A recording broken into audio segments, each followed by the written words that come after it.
지구상의 온갖 정보들이 빛의 속도로 전달되는 최첨단 정보화 시대. 지금 이 시대를 끌어가는 중심에는 컴퓨터와 인터넷이 있다.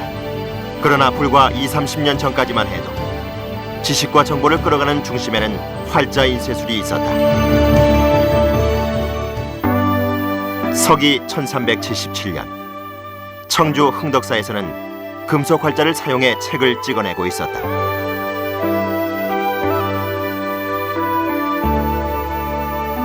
바로 직지였다. 직지는 지금까지 지구상에 전해오는 금속 활자 인쇄물 가운데 세계에서 가장 오래된 책이다. 스승의 가르침을 널리 전파하기 위해 제자들이 금속 활자로 인쇄한 이 책의 마지막 장에는 직지의 간행과 관련된 기록이 정확히 남아있다. 직지라는 약칭으로 불리는 이 책의 원래 제목은 백운 화상 초록 불조 직지 심체 요절이고, 책을 인쇄한 시기는 성광 7년, 즉 고려 우왕 3년, 서기로는 1377년이다. 책을 인쇄한 장소는 청주의 흥덕사란 사찰이었고, 책은 주자 인시, 즉 금속 활자로 인쇄했다고 분명하게 기록을 남긴 것이다.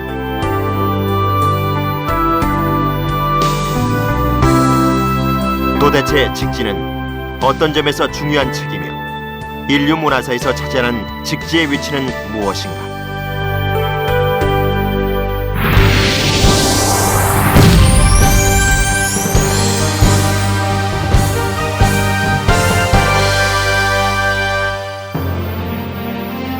(300만 년 전) 인류가 지구상에 출현한 이래 언제부터인지는 정확히 알 수 없으나 사람들은 말을 통해 의사 전달을 하기 시작했다.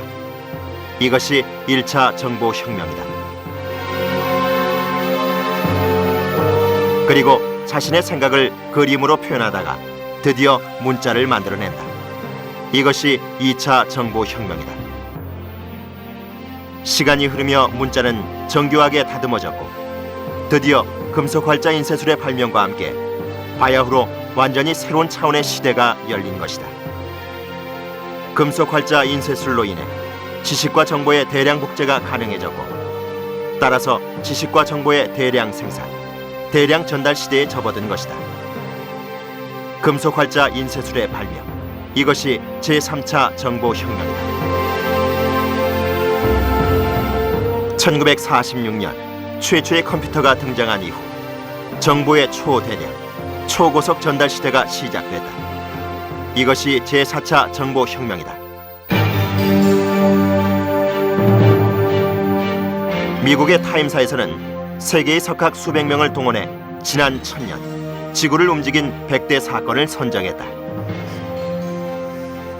인류의 달 탐험 등 쟁쟁한 사건들을 제치고 1위를 차지한 것은 구텐베르크가 금속 활자로 42행 성서를 인쇄했다는 역사적 사실이었다.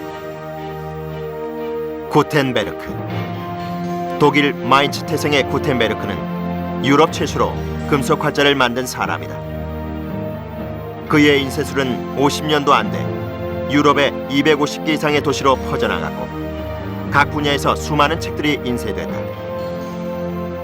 지식과 정보의 흐름이 빨라지면서 종교개혁, 시민혁명, 그리고 산업혁명으로 이어져 가면서 오늘날의 민주주의가 탄생됐고, 또한 오늘날의 현대 문명을 일으키는 데 결정적 역할을 했다는 것이 미국 타임사가 지난 1000년 최대 사건으로 선정한 이유였다. 그러나 금속 활자 인쇄술의 발명국은 독일이 아닌 한국이었다.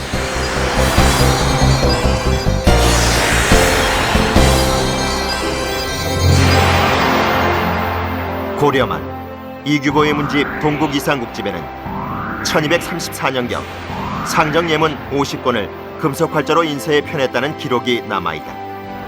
구텐베르크의 42행 성서 인쇄보다 무려 220년 이상 앞선 일이었다. 고려의 금속 활자 인쇄는 최소한 1200년대 초에는 시작됐다는 것이 학계의 정설이다. 그러나 안타깝게도 발명 초기의 금속활자 인쇄 실물이 전해오지 않고 있다. 지금 유일하게 전해오는 고려의 금속활자 인쇄 실물은 오직 직지뿐이다.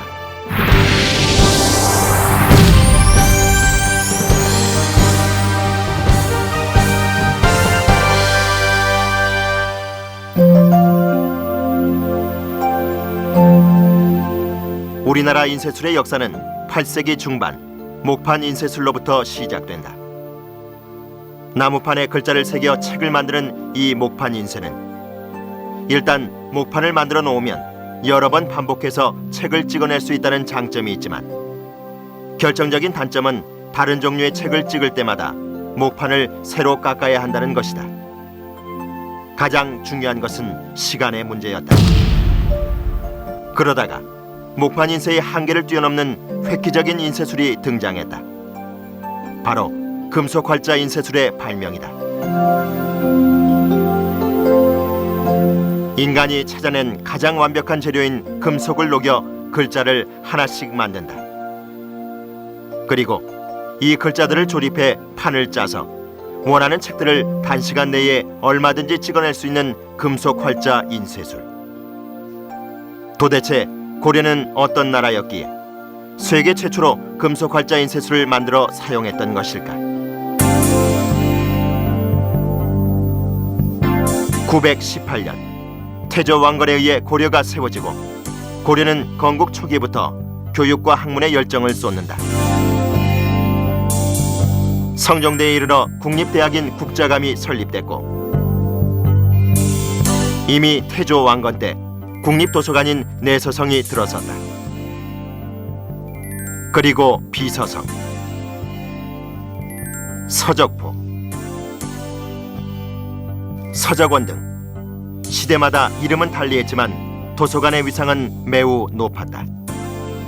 도서관 정각에는 책이 가득 쌓여 있었고 개성거리에서는 책 읽는 소리가 끊이질 않았다고 전한다. 또한 고려사에는 고려 선종 8년, 즉 서기 1091년 송나라의 사신이 고려에 와서 약 5,000권의 책을 특별히 주문했다는 기록이 있다. 고려의 책이 얼마나 많았으면 송나라에서까지 이렇게 많은 책을 특별히 주문했을까? 고려는 한마디로 책의 나라였다. 이런 높은 문화적 배경 속에서 자연스럽게 금속활자 인쇄술이 나왔을 것이고 지방도시인 청주에서까지 금속활자 인쇄술을 사용할 정도로 당시 고려의 문화적 수준은 세계 최고를 달리고 있었다. 세계 최초로 고려인들이 발명한 금속활자 인쇄술은 조선으로 이어지며 더욱 찬란한 문화의 꽃을 피운다.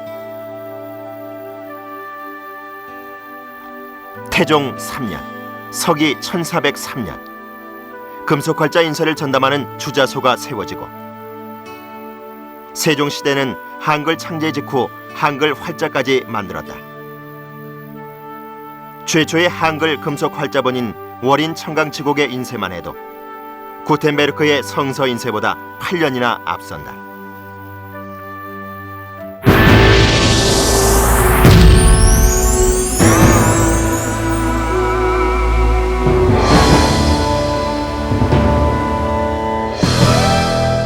당시 고려가 세계 최고의 지식정보 문화 강국이었음을 웅변적으로 말해주는 금속활자 인쇄술, 그리고 유일한 실물 증거인 직지.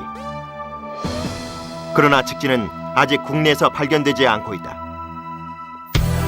현재 전해오는 직지 한 권은 프랑스 국립도서관 동양문헌실 특별서고 깊숙이 보관돼 있다.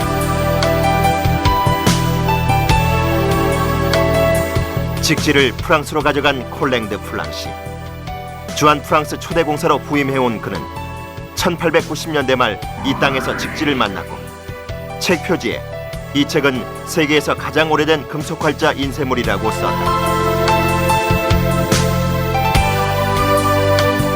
그리고 그는 1900년 파리 만국 박람회 때 역사상 처음으로 직지의 존재를, 또 직지의 가치를 세계인에게 알렸다. 1911년 직지는 프랑스의 유명한 골동품 경매장인 드루오 경매장에서 한 개인에게 팔렸다.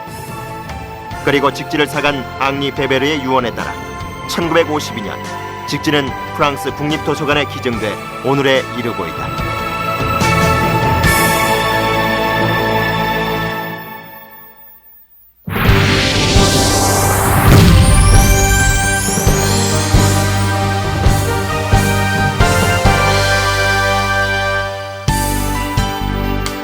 (1985년) 청주시 운천동에서 직지를 인쇄한 역사의 현장 흥덕사지가 발견되고 정부는 이곳을 사적 315호로 지정했다.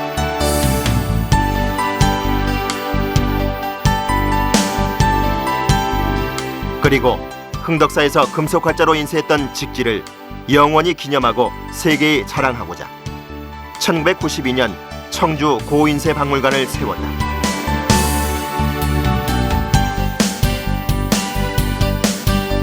2001년 직지는 유네스코가 지정하는 세계 기록유산에 등재된다.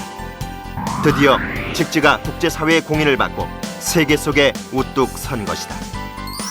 청주시에서는 유네스코 세계기록유산에 등재된 9월 4일을 직지의 날로 정하고 직지축제를 시작했다. 시민들 가슴마다에 직지의 소중한 씨앗을 뿌리고 있는 것이다. 또한 2004년 유네스코 직지상이 제정됐고 경년제로 시행되는 직지상은 2005년 첫 번째 수상자에 이어 2007년 두 번째 직지상 수상자를 배출했다.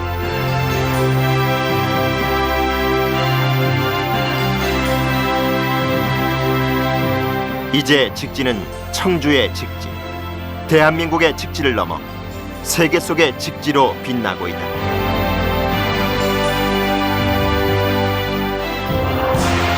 지금 반도체를 비롯한 IT와 인터넷 분야에서 세계 최강을 달리고 있는 대한민국의 모습은 세계 최초로 금속활자 인쇄술을 발명한 선조들의 위대한 유전자가 오늘 우리에게 구현된 결과일 것이다.